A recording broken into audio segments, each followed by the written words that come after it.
All right, Marty, let's talk about the Edmonton Oilers. And let's begin in net. Because we should be backing out in the crease right there. Like, we're in the high slot right now. Let's go back to the crease. Isn't this an incredible set that we're on right now? Amazing. You can't beat this.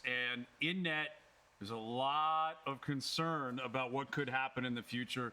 And I think a lot of focus on that from the fan base in Edmonton. What is going to change? Are you going to come back with Stuart Skinner? Is Calvin Pickard going to be a part of the program? And Stan Bowman, their GM, he's been waffling a little bit at the idea of that possibly happening. How would he possibly justify that? So I think I'm fine with Calvin Pickard as your backup. Look, the results were there, right? Even what he did in the playoffs, that was fine. But if you want an upgrade, if you want to tell Connor McDavid and Leon Draisaitl, and look, we're going to make sure that we move in the right direction, you got to do an upgrade in the crease. And I get it. Now there's not a lot of options, but you can still be creative. You can still look around. Look, the Oilers defensively last year, 5-on-5, as a team, they weren't bad.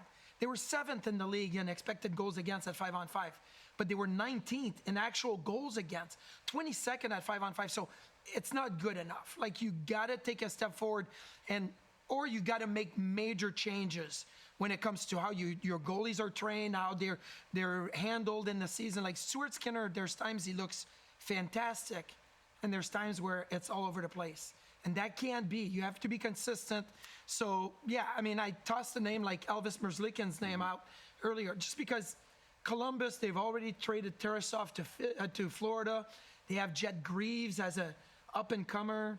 Maybe they can say, okay, Elvis, change of scenery will do good, and maybe they're looking to retain. I don't know, but that would be an upgrade for me. Like, you got to be creative if you're going to upgrade. Standing pat is just simply not a possibility. No. It can't be in Edmonton. Now, they don't play on July 1st.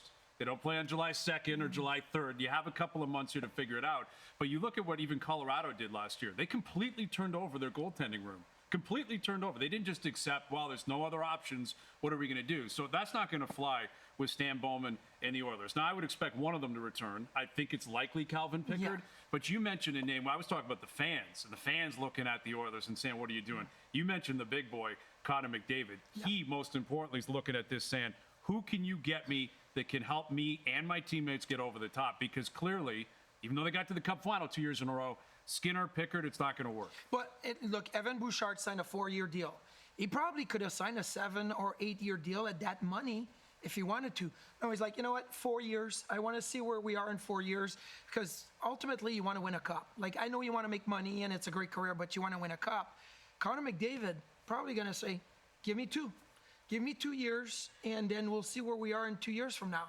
So again, like, don't waste 6 months on trying to say we're going to piece it together. And look, the Colorado Avalanche did it in season, and the Oilers, the last 2 years, they've had bad starts. So maybe they're saying we can still overcome a bad start, but who's going to do you a favor in season? Nobody's who's going to say, that. hey, let's do Connor McDavid and the Oilers a favor in season and trade him a goalie? That's not going to happen.